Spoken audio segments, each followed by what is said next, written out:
Olá, meus caros alunos, meus seguidores, vamos aqui em mais uma aula nessa série que eu estou produzindo de Direito Processual Penal, primeiramente com as leis fora do Código de Processo Penal, depois trataremos de outros temas de direito, e no meu canal do YouTube você tem também as dicas de como estudar menos e aprender mais. Eu sou defensor de que não se deve estudar muito. É um pouco, mas todos os dias. Tá lá as dicas no meu livro, Como Passei em 15 Concursos, e também nos vídeos. E agora vamos a mais uma aula. Tema de hoje, Lei Maria da Penha. Vem comigo!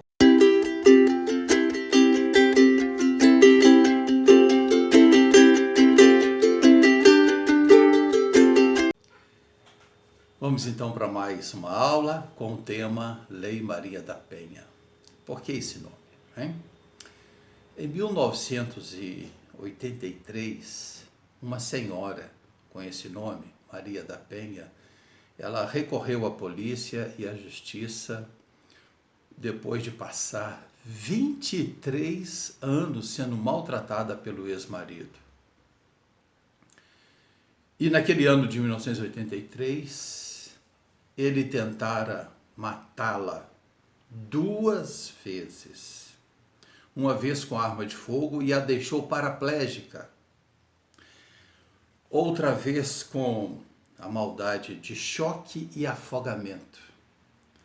E ele foi a julgamento, mas por manobras da defesa não houve o trânsito em julgado e o poder público acabou ficando inerte diante dessa situação tão grave. Ela, então, com apoio de entidades de direitos humanos, recorreu à Corte Interamericana de Direitos Humanos da OEA, Organização dos Estados Americanos. E lá, ela obteve a condenação do nosso país por ficar reconhecido pela OEA que não tínhamos até então uma legislação para coibir a violência doméstica e familiar. Então veio em 2006 para dar resposta a essa condenação que o nosso país teve, veio a Lei 11.340, que é a nossa lei, que foi chamada de lei, é chamada de Lei Maria da Penha. Ela cria mecanismos para coibir a violência doméstica e familiar contra a mulher, nos termos do artigo 226 da Constituição, que trata constitucionalmente da parte relacionada à família. Ela também cumpre a diretriz da OEA por conta dessa condenação. O artigo 2º dessa lei proclama o seguinte: toda mulher, independente de classe, raça, etnia, orientação sexual, renda, cultura, nível educacional, idade e religião, goza dos direitos fundamentais inerentes à pessoa humana, sendo-lhe asseguradas as oportunidades e facilidades para viver sem violência, preservar sua saúde física e mental e seu aperfeiçoamento moral, intelectual e social. Interessante que esse artigo repete um equívoco que a gente tem visto noutros dispositivos legais, de falar em direitos fundamentais inerentes à pessoa humana. Ora, se a pessoa é humana, mas isso tem se proclamado em diversas legislações relacionadas a direitos humanos. Aliás, o direito da mulher de não sofrer violência é uma das formas de direitos humanos, está proclamado nessa lei também. Já o artigo 4º traz uma observação interessante sobre a interpretação dessa lei, que diz o seguinte, que serão considerados os fins sociais a que ela se destina. E qual é o fim social dela? Proteção da mulher, que teoricamente é mais frágil do ponto de vista físico do que o seu companheiro ou seu marido. E considerando as condições peculiares da mulher. E o artigo 5º traz um conceito amplo de violência. Isso aqui é uma coisa bastante interessante. Nós estudamos no direito penal que violência é efetivamente aquilo que a palavra designa, é a agressão física. Esse é o conceito tradicional de violência. No entanto, a Lei Maria da Penha ela trouxe uma inovação, ela ampliou bastante esse conceito. E para quem às vezes protesta, mas é muita proteção. Não, mas tem que ter proteção mesmo, né? A mulher merece e precisa da nossa proteção, porque, de fato, teoricamente é a mais frágil. Nós vamos ver na tela mais adiante, em que um homem já buscou a mesma proteção da Lei Maria da Penha, porque no caso concreto ele demonstrou que não, ele era o mais frágil, fisicamente falando, da relação. Inicialmente isso foi até atendido, isso lá no início da lei, 2006, 2007, só que essa tese não prosperou porque, enfim, não é só a compleição física que se leva em conta. Leva-se em conta todas as peculiaridades do universo feminino, né? Então, a gente às vezes vê algumas críticas, mas sem muitas razões, porque a mulher realmente merece essa proteção. Então, a interpretação levará em conta essas peculiaridades e o conceito amplo de violência que está lá no artigo 5º e diz o seguinte: o que é violência? Não é só agressão física. Qualquer ação ou omissão baseada no gênero, isto é, ofender pelo simples fato de ser mulher, né? Então, qualquer ação ou omissão baseada no gênero que cause morte ou lesão. Está até previsto já no Código Penal, né? O crime de homicídio, o crime de lesão corporal, mas se a vítima for mulher numa relação de afeto, aí a gente verá que aplica aqui a Lei Maria da Penha. 2. Inclusive, temos agora a figura do feminicídio, que é um dos crimes hediondos.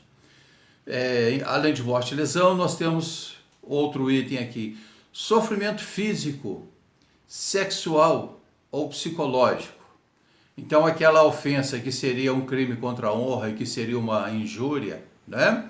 Na verdade, é tido como violência é como se a agressão física fosse para os efeitos da Lei Maria da Penha. E, finalmente, dano moral ou patrimonial. Então, veja, existe toda uma distinção doutrinária dentro do Código Penal sobre crime contra a pessoa, e aí inclui violência, e crime contra o patrimônio. E aqui está tudo junto, né? Aliás, essa ideia de estar junto é uma das grandes sabedorias dessa lei. Quando eu estudava na Federal, e lá se vão alguns anos, a gente estudava que os antigos romanos não conheciam a distinção entre direito civil e direito penal. E isso era tido como um ponto em que faltou evolução no direito dos antigos romanos. Hoje isso se põe como a grande sabedoria deles, porque de fato a gente não tem que separar mesmo, não, entendeu? Nós temos que levar a causa ao juiz, o juiz nos dá uma solução. Então, o Brasil tem experimentado, e parlamentares do mundo todo nos visitam para conhecer esse sistema. A gente costuma ter leis muito boas, a aplicação delas é outra história, né? Mas a gente tem leis muito boas em que realmente há essa fusão entre direito civil e direito penal, e a causa é entregue a um juiz para ele resolver. Que é um exemplo? Lei de crimes ambientais, né? Em que se criou, e foi muito criticado na época, a figura da responsabilidade penal da pessoa jurídica. Mas como que eu vou prender a pessoa jurídica? Não vai, prender você não vai. Mas a pena não é apenas restritiva de liberdade, é também restritiva, não é apenas privativa de liberdade, é também restritiva de direitos e multa. Ora, a restritiva de direitos no sentido de prestação de serviço a uma comunidade. Uma empresa pode prestar serviço à comunidade. Ah, como pode, né?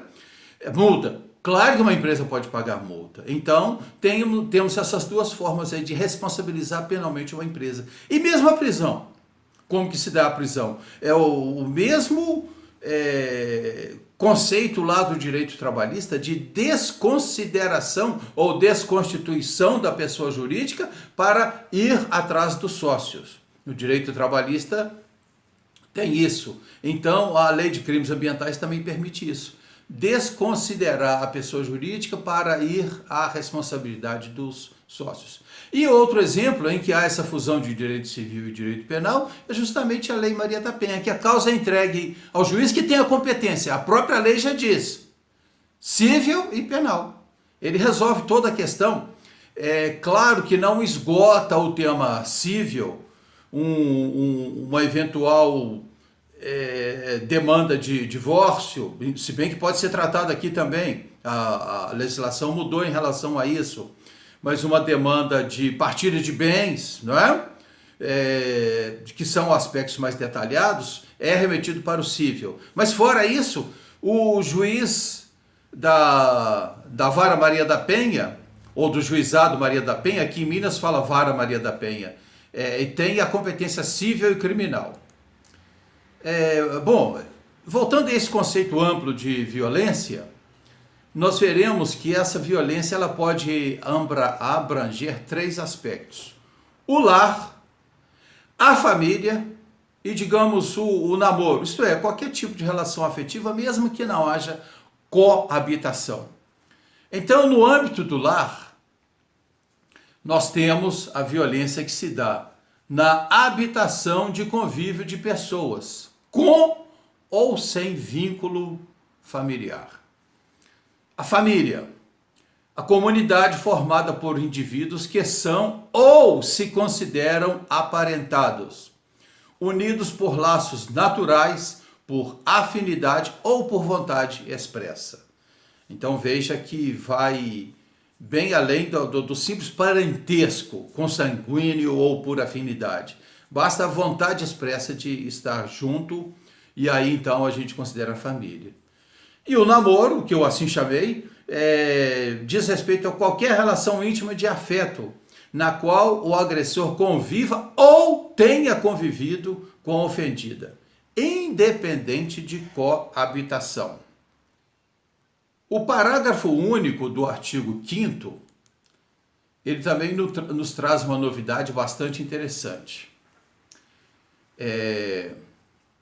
Ele proclama que, para os fins da Lei Maria da Penha,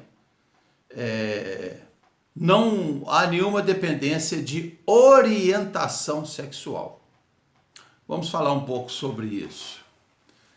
E aí fica aquela pergunta: bem, se a aplicação da Lei Maria da Penha não depende de orientação sexual, será então que ela protege os homossexuais? Com relação a proteger, veja que eu falei né? Eu estou falando dos homens homossexuais. Com relação às mulheres homossexuais, não há muita dúvida em relação a isso. Ela tem sim essa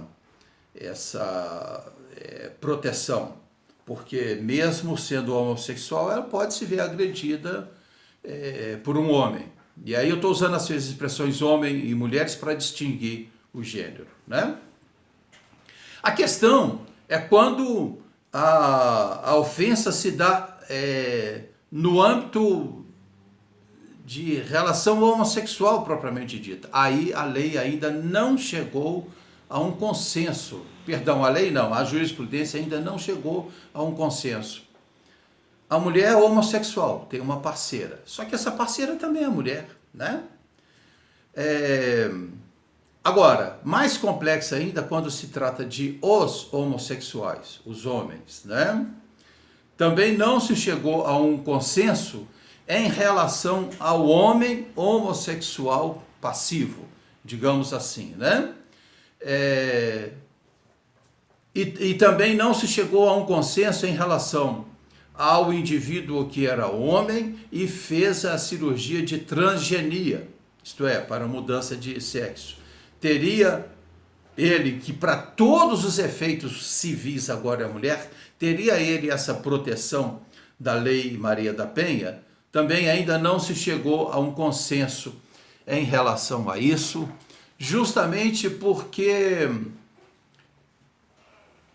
as peculiaridades femininas podem haver para aquele que, e de fato há para aquele que mudou de sexo, mas pode persistir a questão da compleição física. Então, que proteção ele teria se ele segue sendo de força igual, por exemplo, né? Agora, houve um caso muito interessante no Rio Grande do Sul, logo no início dessa lei, que foi um homem que pediu os benefícios da Lei Maria da Penha porque ele provou que era fisicamente mais fraco que a esposa. Inicialmente isso foi concedido, mas não prosperou na segunda instância, e essa tese também não prosperou. Então, com relação às relações homossexuais, depende de cada caso, depende de como o juiz decidirá cada caso, não tem uma jurisprudência pacífica ainda. Apesar do parágrafo único do artigo 5º dizer que as relações pessoais para fins da Lei Maria da Penha independem de orientação sexual. Muito bem, vamos falar dos casos relacionados à violência propriamente dita.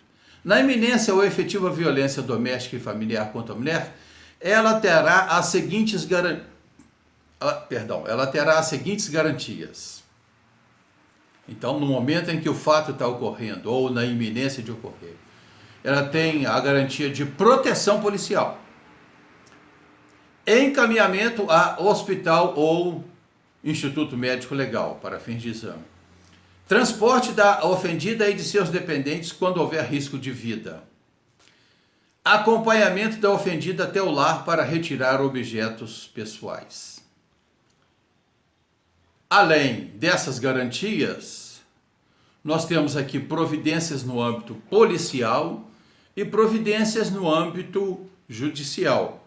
E providências no âmbito policial, houve uma novidade interessante de uma lei de 2019, a Lei 3.880, que acrescentou o inciso 6A. Vamos comentar.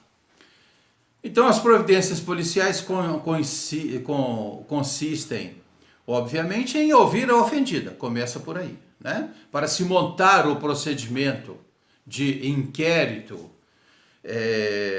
a ser remetido à justiça. Primeira coisa é ouvi-la. Em seguida, colher as provas. 3. Remeter no prazo de 48 horas ofício ao juiz com o pedido da ofendida para concessão de medidas protetivas de urgência, se for esse o caso. E geralmente isso acontece. 4. Determinar o exame de corpo de delito da ofendida e outros exames necessários. Depois eu vou colocar a tela para vocês. 5. Ouvir o agressor e as testemunhas. 6. Ordenar a identificação do agressor e fazer juntar aos autos sua folha de antecedentes criminais. E a novidade, que é o inciso 6A, diz o seguinte: verificar se o agressor possui registro de porte ou posse de arma de fogo. E na hipótese de existência, juntar aos autos essa informação, bem como notificar a ocorrência à instituição responsável pela concessão do registro da emissão do porte. Veja bem, isso aqui era uma providência judicial. O juiz, constatando que o agressor tinha posse ou porte de arma, ele oficiava e já dava a determinação. Do juiz continuou fazendo isso. Vamos lá. Mas aqui está dizendo que para dar celeridade, essa providência, um pedaço dela, é um pedaço só, já fica no âmbito policial. Qual o pedaço? O pedaço de fazer essa comunicação ao órgão que emitiu a concessão de registro. Apenas fazer a comunicação. A autoridade policial não vai mandar suspender o porte. né? Mas vai comunicar, porque aí a repartição da Polícia Federal é encarregada de emitir o porte, geralmente é a Polícia Federal, já fica sabendo disso e já pode desencadear um procedimento administrativo para suspensão do porte, dependendo da natureza da ocorrência. Mas isso aí não é a autoridade policial que está atendendo o caso Maria da Penha que vai determinar, vai apenas comunicar. Já no âmbito judicial, se essa comunicação por alguma razão não foi feita, há de ser feita, porque a lei agora determina, mas já no âmbito judicial, o juiz, independente de haver lá o procedimento para a suspensão do porte, o juiz já pode ordenar. Ordeno que se suspenda o porte. Então, o objetivo disso foi dar celeridade. Além dessas providências policiais, nós temos, aí sim, a competência judicial, está no artigo 14 e seguintes da lei. Os juizados de violência doméstica e familiar contra a mulher têm competência civil e criminal para processar, julgar e executar essas causas. Aqui em Minas não se fala de juizado, fala de vara mesmo, vara de violência doméstica. O artigo 14A, que também é inovação da lei de 2019, ele fala o seguinte: a ofendida tem a opção de propor a ação de divórcio ou de dissolução de união estável nesses juizados. É aquilo que eu havia falado. Nós veremos aqui que as providências judiciais, já que o juiz tem a competência civil e criminal, já dá uma solução de imediato para saber quem é que vai ficar com a casa, a destinação dos bens. Não impede que se discuta detalhes no juízo civil da vara de família. Não impede, mas o juiz já dá aquela solução imediata. É a grande sabedoria dessa lei. Não tem mais esse negócio da gente colocar direito civil aqui, direito penal aqui. Hoje isso se revela como a grande sabedoria dos antigos romanos, que realmente não conhecia essa distinção, e para que haja justiça, essa distinção não há de ser feita mesmo. Volto a dizer, os detalhes pode-se discutir na vara de família depois, mas o grosso para se fazer justiça já se resolve tudo aqui. E foi essa a inovação trazida pelo artigo 14A, dizendo que inclusive a ação de divórcio ou dissolução de união estável pode ser proposta na vara Maria da Penha, ou juizado Maria da Penha. Exclui apenas, porque aí é exatamente aqueles detalhes que se pode discutir na vara de família, exclui apenas, conforme o parágrafo 1º desse artigo 14A, a competência relacionada à partilha de bens, não é? Mas a gente verá que com a competência civil e criminal do juiz da vara Maria da Penha, ele já dá aquela solução sobre a moradia, quem é que vai ficar, quem é que tem que sair, etc. Para os processos dessa lei, é competente, por opção da ofendida, o juizado, 2 pontos, vamos ver. Sabe aqueles critérios definidores de competência que a gente vê lá no Código de Processo Penal? Lugar da infração, domicílio ou residência do réu, natureza da infração, etc. Né? Aqui é um pouco diferente a elaboração desses critérios. Pode a ofendida escolher o local do seu domicílio e não o domicílio do réu. Quando o Código do Processo Penal estabelece como primeiro critério o lugar da infração, e não sendo possível assim defini-lo, domicílio ou residência do réu, é em homenagem às garantias individuais que se dá ao réu. É mais fácil ele se defender no juízo próximo à sua residência, na sua comarca. Mas aqui há a inversão. Considerando justamente a proteção que se dá à mulher, ela pode escolher. Não, a residência do meu ofensor é noutra comarca, mas eu quero processá-lo na minha comarca. Isso dá uma vantagem extraordinária à mulher. Então pode ser na comarca do seu domicílio, da ofendida, Ela pode também escolher o lugar do fato, né?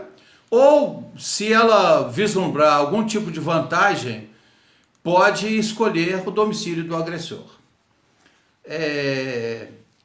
As ações relacionadas à Lei Maria da Penha, elas podem ser públicas, as ações públicas relacionadas a esse crime, elas podem ser condicionadas ou incondicionadas. Um exemplo de ação pública condicionada, a ameaça, o artigo 147. Só se procede mediante representação, a gente já conhece isso do Código Penal, do Código de Processo Penal. Mas aqui tem uma inovação interessante, que é o seguinte: a proposta à representação, está lá no artigo 16, a renúncia não é simplesmente comparecer em sede policial e dizer renuncio ao direito de representação por ameaça. Não, não é só isso. Tem que ser perante juiz em audiência especialmente convocada para este fim. Existe jurisprudência já do Supremo Tribunal Federal em relação a juízes que ordenaram a designação desta audiência, e a causa chegou até o Supremo com o seguinte entendimento: o juiz não tem que designar essa audiência. O juiz só, por ofício, o juiz só designa essa audiência se a ofendida requerer, né? Se ela não requerer, nem há que se falar em audiência para saber se ela vai renunciar ou não. Isso não existe. O que existe é, caso ela manifeste essa vontade em sede policial ou judicial, não, então a senhora quer renunciar? Então só um minutinho. Isso será levado ao conhecimento do juiz da causa e ele vai marcar uma audiência para a senhora se manifestar. E para que isso? Para se evitar qualquer tipo de constrangimento que possa estar por trás desse pedido de renúncia. Agora, nós temos que entender isso aí junto com a súmula 542 do STF. Primeiramente, não é da súmula, mas decisões esparsas do STF, que já disse que não é necessário marcar essa audiência, só se a ofendida manifestar o interesse em renunciar à representação. Agora, o que diz a súmula 542 é diferente. Por quê? Porque acontecia e acontece muito caso de lesão corporal. Se ela for leve, só se processa mediante representação. Esta é a regra geral do Código Penal. Mas aí, considerando o espírito da Lei Maria da Penha, o STF estabeleceu o entendimento pela súmula 542 que a lesão corporal, independente da gravidade, é sempre ação pública incondicionada, isto é, não depende de representação.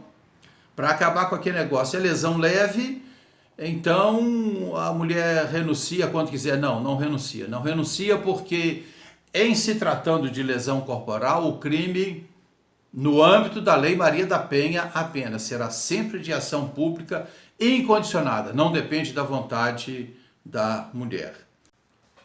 Também, seguindo no espírito dessa lei, nós veremos as medidas protetivas de urgência.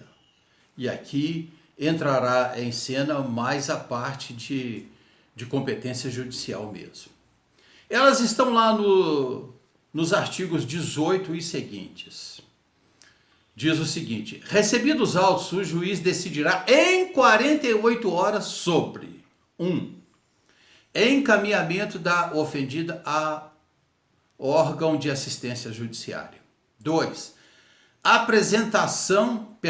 Apreensão imediata de arma de fogo sob posse do agressor. Já vimos que a lei de 2019 deu essa atribuição, não de apreender, mas de já comunicar ao órgão emissor do porte, já é atribuição policial. Prisão preventiva do agressor em qualquer fase do inquérito ou ação penal. Então, o negócio já começa a pegar pesado aqui. Vamos ver mais adiante. Nós temos medidas que obrigam o agressor, além dessas que nós comentamos, nós temos outras que obrigam o agressor e outras que beneficiam a ofendido. Vamos ver primeiramente aquelas que obrigam o agressor. 1. Suspensão da posse ou do porte de arma e comunicação ao órgão competente. A lei fala em diversas partes dela sobre isso. 2. Afastamento do lar ou local de convivência com a ofendida. 3. Proibição de determinadas condutas, entre as quais aproximar-se da ofendida, de seus familiares e das testemunhas, fixando o limite mínimo de distância. E também contato com a ofendida, seus familiares e testemunha por qualquer meio de comunicação. Restrição ou suspensão de visitas a dependentes. Prestação de alimentos provisionais ou provisórios. Comparecimento do agressor a programas de recuperação e reeducação. Isso foi uma novidade incluída por uma lei agora de 2020, a 13.984. E acompanhamento psicossocial do agressor, incluído pela mesma lei. Essas são as medidas que obrigam o agressor. A que se exige muito em muitos procedimentos dessa natureza é a obrigação de se afastar por determinada distância e a obrigação de não manter qualquer tipo de contato com a ofendida. Agora, as medidas que favorecem a ofendida. Nós temos aqui, 1. Encaminhamento dela e de seus dependentes a programa oficial ou comunitário de proteção. 2. Recondução dela e de seus dependentes ao lar após afastamento do agressor. 3.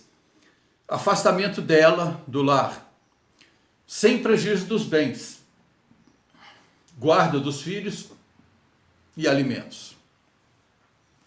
4. Separação de corpos, que é uma atribuição tipicamente do direito de família, já se resolve aqui. 5.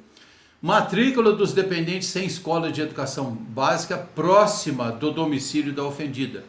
Isso também é uma novidade da lei de 2019. Inclusive a lei fala que essa matrícula em escola próxima ao domicílio da ofendida é independente de haver vaga ou não. E também não fala aqui de escola pública ou particular, não é? O juiz também pode determinar liminarmente, está lá no artigo 24. 1. Restituição de bens indevidamente subtraídos pelo agressor. 2. Proibição temporária para contratos de compra, venda e locação de propriedade comum. Veja que tudo aqui é atribuição civil. Suspensão das procurações dada pela ofendida ao agressor. 4. Prestação de caução mediante depósito judicial por perdas e danos materiais decorrentes da violência doméstica. E aqui nós temos o artigo 41, que traz uma inovação, quer dizer, não é inovação, isso aí já é de longa data, mas estabelece que não se aplica, independente da pena prevista, a lei do juizado especial criminal, a lei 9.099, quando o crime é de menor potencial ofensivo, isto é, a pena não passa de 2 anos, vai para o juizado especial criminal, que dá uma série de benefícios ao autor de um crime. Mas aqui não se aplica nenhum benefício da lei 9.099 que cria juizado especial civil e criminal, não é? Como também já vimos no outro trecho que o artigo 16 da Lei Maria da Penha não se não se exige representação da mulher nos crimes de lesão corporal, independente da gravidade da lesão, o crime é sempre de ação pública incondicionada. Então são essas as considerações dessa lei. Um comentário final em relação a essa lei, como eu havia dito desde o início, que houve assim muitas críticas, até com discurso machista, quando essa lei entrou em vigor, justamente por entender que, mas se homens e mulheres são iguais, em direitos e em obrigações, por que ela tem direito a essa prestação, a essa proteção especial? Gente, não é por aí. Realmente precisa, por causa das peculiaridades. Nós temos que entender que homens e mulheres são iguais, mas igualdade, tratar com igualdade, é, antes de tudo, respeitar as diferenças. Nós sabemos disso, não é? Então, imagina, por exemplo, vamos a um caso para a gente encerrar essa aula de hoje. Vamos buscar compreender as peculiaridades da mulher. Imagina que você é casado. Você não. Imagina que há um casal. Você, mulher, vamos considerar você. Você é casada e